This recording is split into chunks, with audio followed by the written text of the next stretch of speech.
Well, we started with the sauce, and now it's time to move on to the fish in our dish today. Can you say delicious fish dish three times fast? Delicious fish dish. No, I can't even say it once. Okay.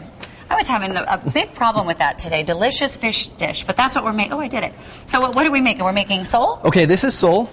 This is actually lemon sole. There's probably 10 or 15 different varieties, but what makes it a lemon sole? It's just the type of the actual variety of sole that it is. There's Petrale sole and Dover sole, and does it have a little hint of? It definitely does not taste like lemon at all.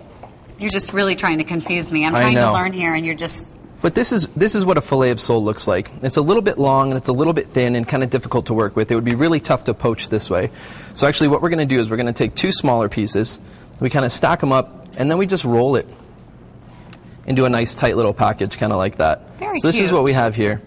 If you do this a few hours before and let it sit in the fridge, you have a much better chance of it holding together when you poach it. So then we're just going to drop it into salted water. How much salt did you put in, just to taste like spaghetti? I make it taste like broth. Like if I was making soup, that's how salty I would want my water. Well, that doesn't help me. Like, are we talking a tablespoon, a cup? Probably about 3 tablespoons for about that much water. Okay. And the trick here is to keep it at just below a simmer. Because you don't want the fish to cook too quickly and get tough and dry out and overcook. You actually can dry fish out cooking it in water, believe it or not. How long do you think that should stay in there? It's probably going to go in for about 10 minutes or so. Mm-hmm. But what we're going to do to check the fish, this is my trusty fish checking tool. Wow, it's actually expensive. It's a cake tester. It was 99 cents at any grocery store.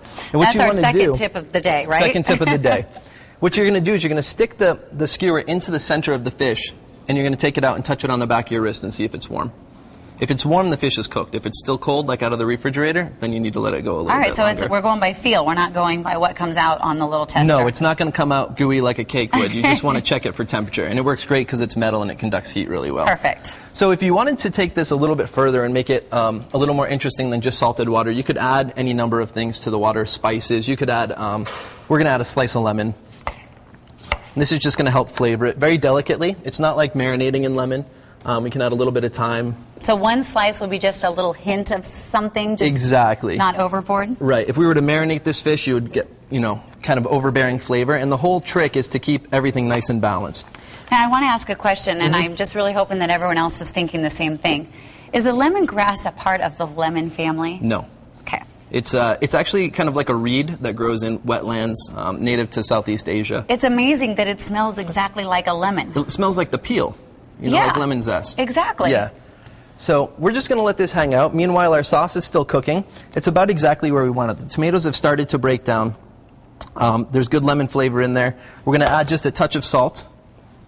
So a little pinch. Mm-hmm. Okay. We use the kosher. We use kosher salt for 99% of everything we do. We're going to add a little chives just for some color. And that'll really help the finished product pop on the plate a little bit. And at this point, this is done. We're just going to let it hang out. It's best served room temperature or even a touch cool. Okay. And the nice thing about this dish for the summertime is that you don't have to turn the oven on. Perfect. Everything is done on the stove right top, on the so stove. you don't have to heat up the whole house just to make one dish. Great, and it looks pretty easy to do. When you walk us through it like this, it's really a no-brainer. Right, no-brainer. That's what the word I was looking for. Okay, so we're going to come back, and then what are we going to do? Are we going to sort of plate it all and make it pretty? Yeah, we're going to do a little bit of spinach real quick, and we're going to plate it and make it look nice, and that'll be it. Okay.